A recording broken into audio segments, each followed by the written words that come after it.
I arrived in Tokyo on a crisp autumn afternoon. The kind of day when the air feels sharp and every sound carries just a little further. Neon signs flickered in the distance, taxis honked in quick bursts, and yet I had chosen a place far from the chaos. My name is Nathan Moore. I was not here for the bright lights of Shinjuku or the frenzy of Shibuya. I wanted quiet, tradition, a place where the layers of history still press close against the present. My Airbnb was in Sugiyami, a quieter district, known for narrow streets and aging wooden houses. When I arrived, the first thing I noticed was how the lane itself seemed hushed. No children running, no shopkeepers calling out, only the sound of a bicycle's bell as someone disappeared around the corner. The house was small, its wood darkened with age. The sliding paper doors creaked when I opened them, as though the house sighed in recognition of a new guest. The host was waiting inside, an elderly man with a back bowed by time. His face was a map of wrinkles, but his eyes were alert, quick, and strangely watchful. He greeted me politely, his English careful, his bow precise.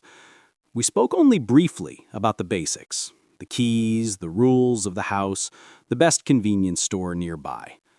But when he showed me the hallway that led to the bathroom, his tone shifted. He paused, looked at the wooden floor, then at me. He said softly, "The bathroom is at the end of the hall. It is old, but still working." He hesitated. His eyes flickered toward the closed door at the far end. He added, almost a whisper, "If you hear a voice there, do not answer." The words hung in the air like incense smoke. I wasn't sure I'd heard him correctly. I gave a small laugh, assuming it was a cultural quirk, perhaps a superstition, a joke lost in translation. But he did not smile. His eyes remained fixed, heavy, as if warning me of something very real. Moments later he left, almost too quickly, bowing again before shuffling down the lane. And then I was alone. That evening I unpacked my bag, the silence of the house pressing in. Every creak of the floorboard seemed louder in the absence of voices. I slid open the paper window to let in the city air, but outside was strangely quiet. A single lantern swayed, its light dim and restless. I made tea, trying to ignore the hallway. Yet my eyes returned to it again and again. At the end of it, the bathroom door stood closed, the wood darker than the rest of the house. It was strange the way a simple door could feel like it was watching you. I remembered something then. A name I had stumbled across years ago in one of those late-night internet rabbit holes. Aka Manto, the red cloak. A Japanese spirit said to haunt bathrooms. The legend claimed he offered choices to anyone who entered alone. Red meant one death, blue meant another. There was no right answer, no escape once you spoke. At the time, I had dismissed it as urban legend, the kind of story that circulates among students or on ghost forums. But now, standing in a foreign house, with the memory of my host's warning still hanging in the air, it didn't feel so amusing. Later that night, as I passed the hallway on my way to bed, I slowed. The bathroom door was slightly ajar now. I was certain I had seen it shut earlier. I leaned closer, my hand brushing the wooden wall for balance. The crack revealed only darkness inside. No sound, no movement, just blackness swallowing the tiles.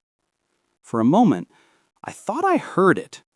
The faintest sound, like fabric brushing across stone. My chest tightened.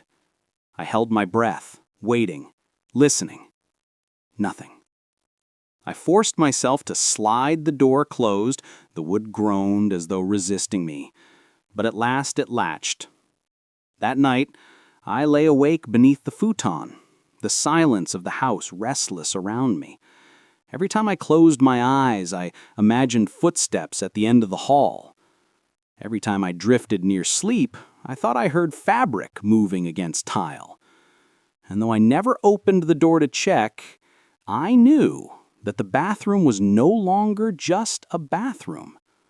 It was the beginning, the first step into a story I had never meant to enter. Morning light broke softly across the paper windows, painting the room with pale gold. For a while, the fear of the night seemed distant. The ordinary sounds of Tokyo returned: a truck rolling down the lane, a neighbor sweeping leaves, the faint chime of a bicycle bell. I told myself the unease had only been the fatigue of travel, a strange house in a foreign city, the words of an elderly host. My mind had simply clung to superstition. With that thought, I put on my shoes and stepped outside, determined to drown my nerves in the rhythm of the city. The streets of Suginami were calm compared to the rush of Shinjuku. Small shops stood in neat rows, lanterns swayed gently overhead, and the smell of grilled fish drifted from a corner stall.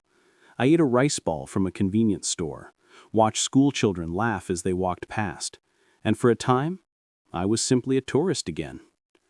Yet, even in daylight, my thoughts circled back to the bathroom door. By evening, I returned to the house. The lane was quiet, nearly deserted. The moment I stepped inside, the hush returned, the kind of silence that doesn't just sit in a room but presses against it, like a second skin. I set my bag down, but my eyes were already at the end of the hall. The bathroom door stood closed, dark wood, still, waiting. I told myself it was nothing. I even forced myself to laugh. It's just a bathroom, Nathan. Just a door. Nothing more. But something in me wanted to prove it. With slow steps, I walked the hall, the floor groaning under my weight. I slid the door open. The room inside was smaller than I expected. Old blue tiles lined the floor and walls. A narrow frosted window allowed in the faintest trace of light, but the air was heavy, damp, as though the room had not been touched for years. The toilet sat in the corner, the porcelain yellowed by time. A mirror hung above the sink, its glass speckled with black spots, where age had eaten away at its surface. I stood there, holding my breath, as though expecting something to move, but all I heard was the distant hum of the city outside. And then it came. A whisper, smooth, low, curling around me like smoke. "Do you want red paper?" My blood ran cold. The words weren't in English, not exactly, yet I understood them. I spun toward the hall, but the door was still closed, the corridor beyond empty. I told myself I had imagined it, jet lag, the mind playing tricks. Then it came again. Closer. Red or blue? The sound was not in the air. It was inside the room. Inside me. I froze. The legend flooded back. Aka Manto. The red cloak, the spirit who haunted bathrooms offering paper to the unlucky souls who entered. Those who chose red were cut down violently, left in pools of their own blood. Those who chose blue were strangled, their bodies drained of air until their skin turned cold and pale. The stories all agreed on one thing. There was no escape once you answered. My chest tightened. My throat was dry. I felt pinned, unable to move, the way prey must feel under the eyes of a predator. I forced my lips to part, my voice trembling. No. No paper. The silence that followed was suffocating. The air thickened, heavy with the weight of something unseen. Then a sound. A chuckle. Low and deliberate. It slithered across the room, raising every hair on my body. The mirror flickered faintly, as though the glass itself breathed. In the corner of my eye, I thought I saw it.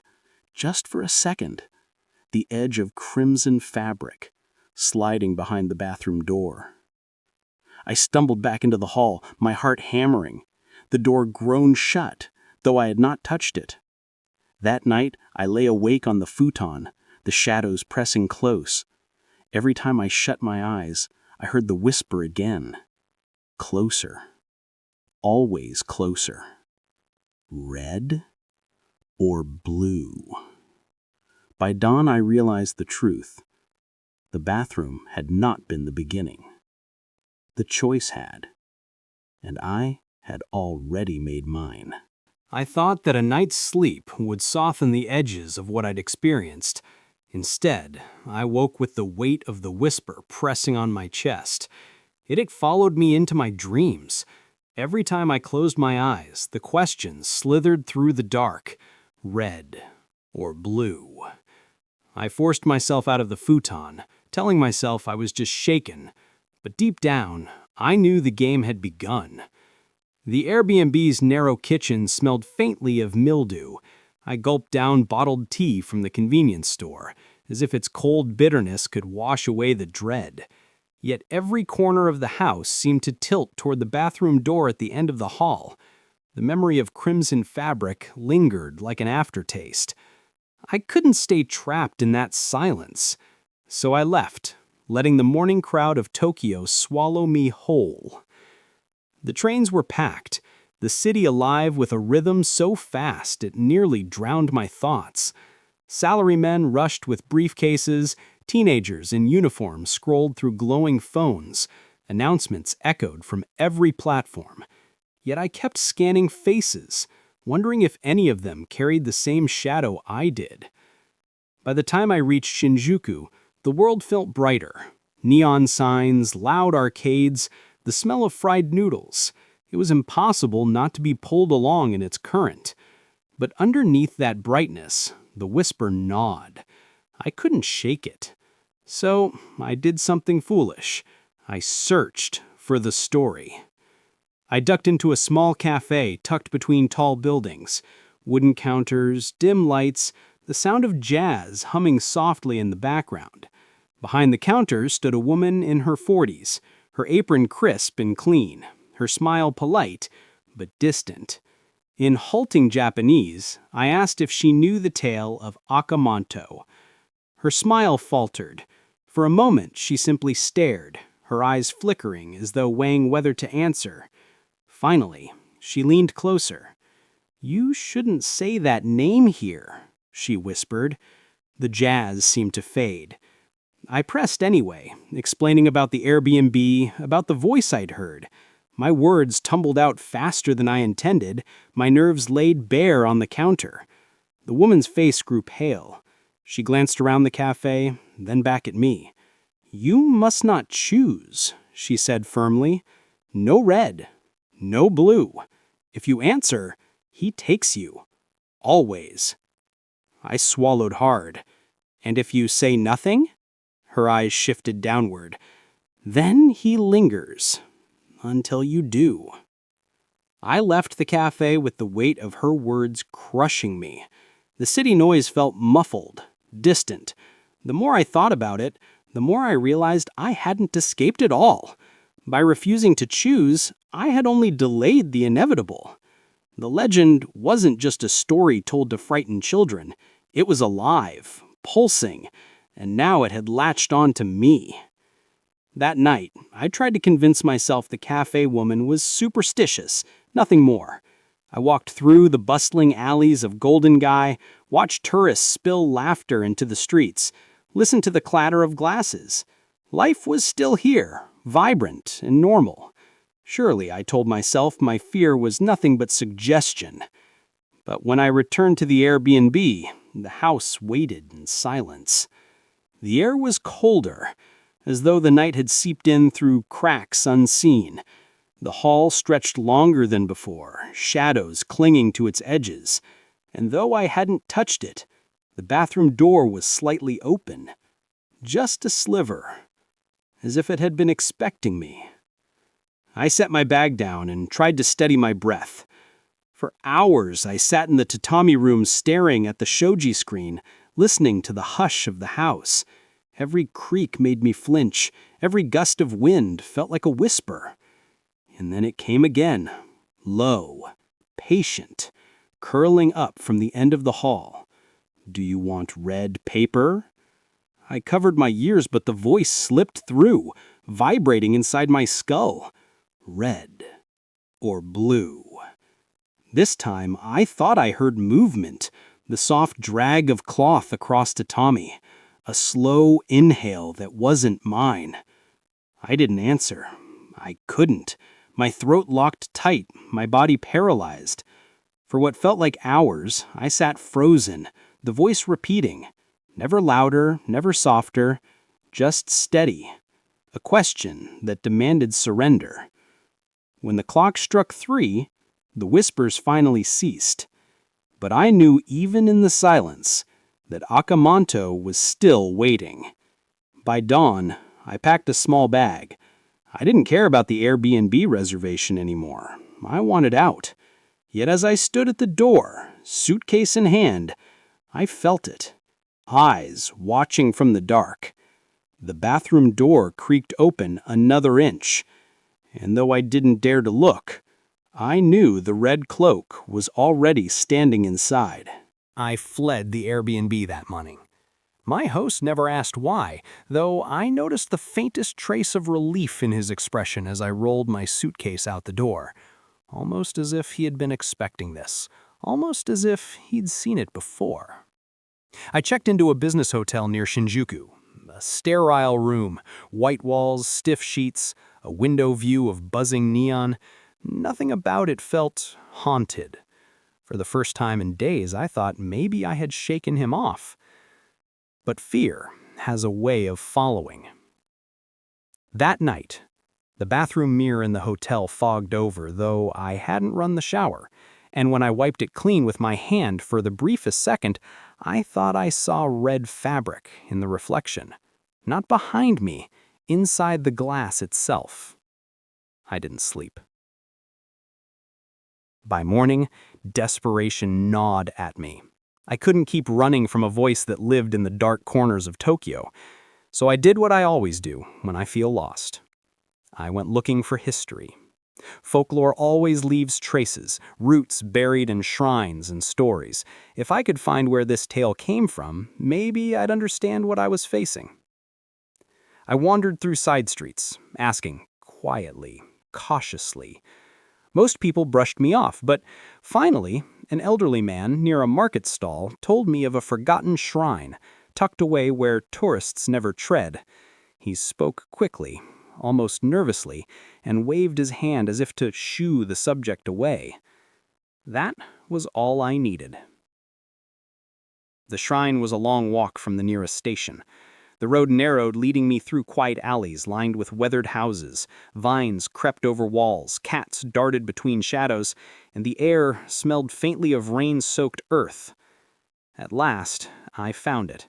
An ancient wooden torii gate, its red paint chipped and peeling. Beyond it, a path led to a shrine half swallowed by the forest.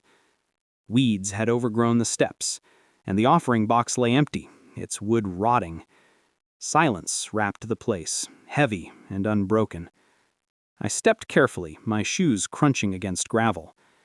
And then I saw it. Folded at the base of the shrine, an old strip of cloth, deep crimson, weathered by time. My pulse thundered. Was this where the legend had begun? A spirit lingering in forgotten shrines offering a terrible bargain to those who crossed its path? I lit incense, clumsy in my attempt to show respect, and whispered a prayer I wasn't sure how to form. My voice trembled. I don't want red. I don't want blue. I just want to leave. For a moment, there was nothing but the rustle of leaves. Relief washed over me until I felt it. The air shifted, colder, denser. From behind the shrine, something moved, the sound of fabric brushing against stone. I froze, unable to breathe. And then, from the shadows came the voice. "Do you want red paper?"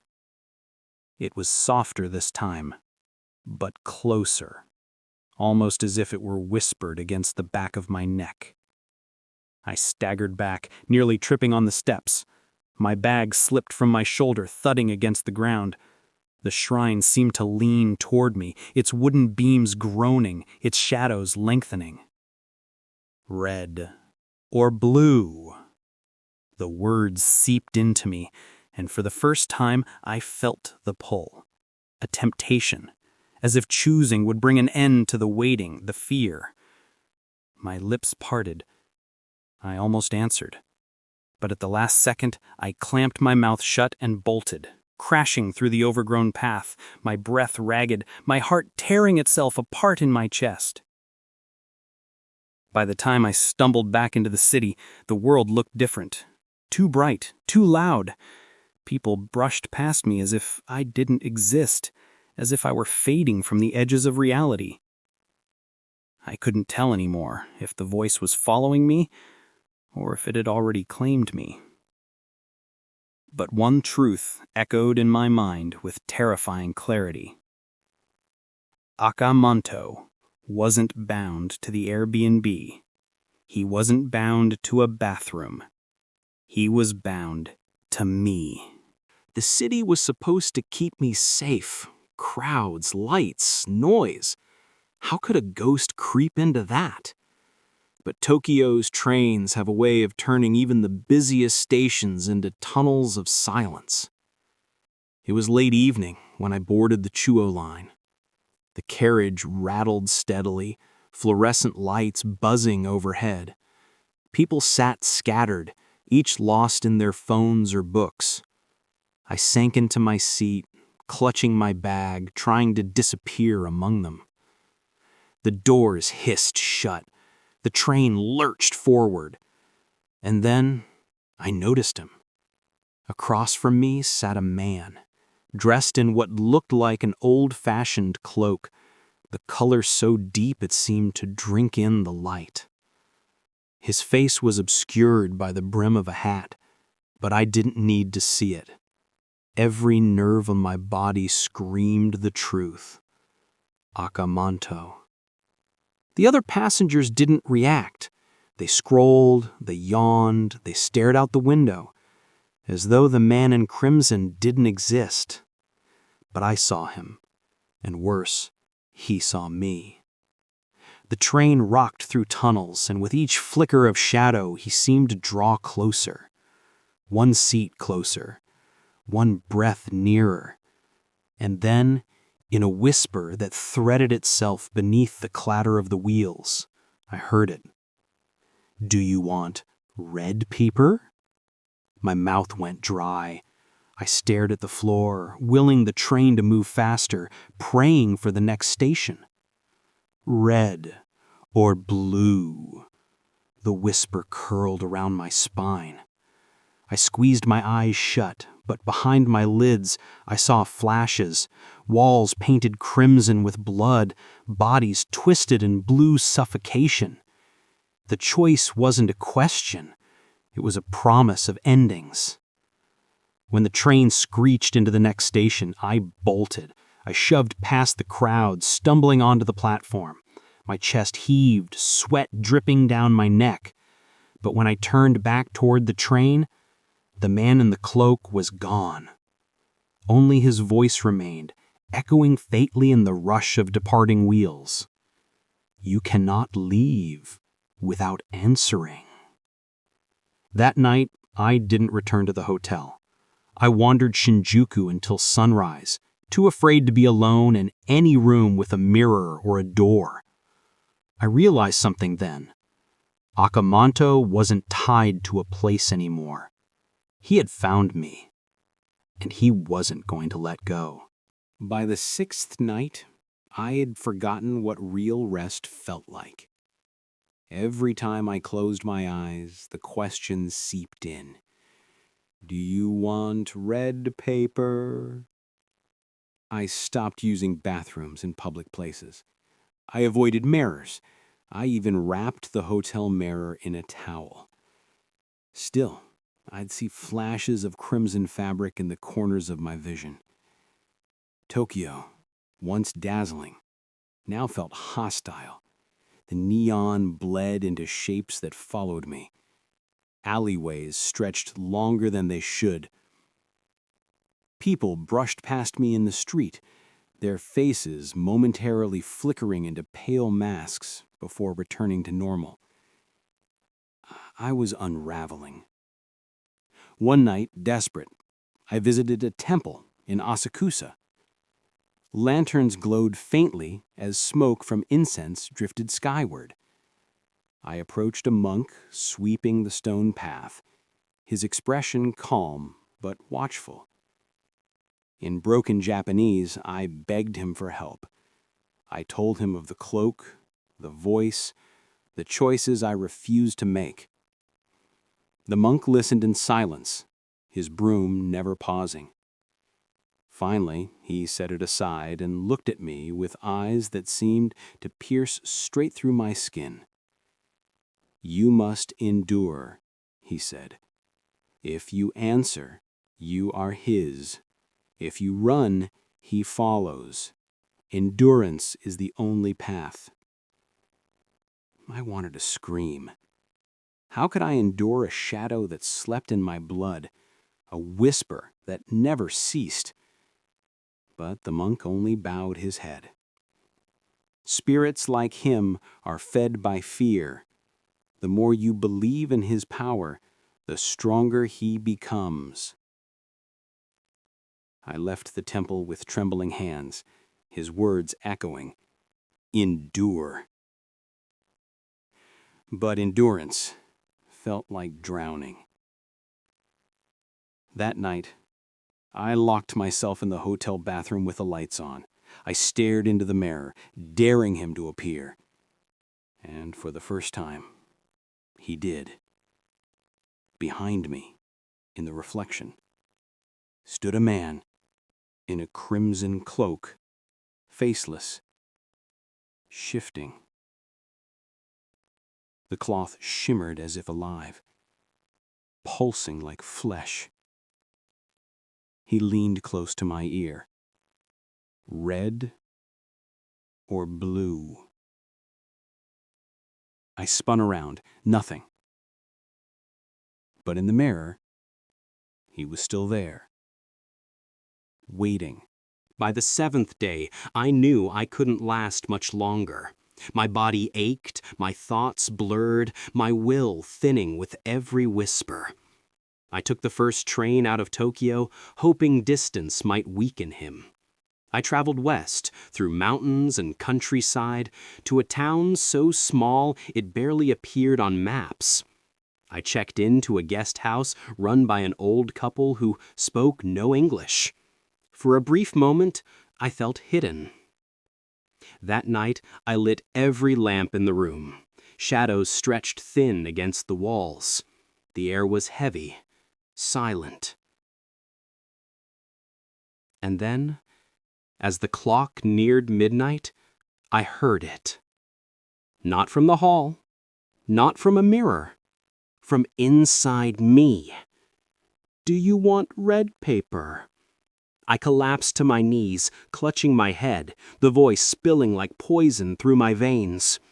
Red or blue? The choice pressed against me, crushing, irresistible. And then I understood. It was never about choosing. It was about surrender. If I answered, I'd accept his reality. If I refused, he would wait forever. There was only one way left, not to choose, not to endure, but to deny him completely. I staggered to the window, flung it open, and shouted into the night, "I choose nothing! You don't exist!" The air split with silence. For the first time, the whisper ceased. But as I turned back into the room, my heart froze. On the bed lay a folded cloak, crimson, perfect, waiting. I don't remember leaving. I only remember running until dawn, the countryside stretching endless before me. Even now, writing this, I don't know if I escaped. Sometimes, when the wind brushes past me, I still hear it. red, or blue. And I wonder if Aka Manto isn't a spirit bound to shrines or bathrooms or mirrors, but to stories. And now that I've told you mine, maybe, just maybe, he'll come whispering to you next.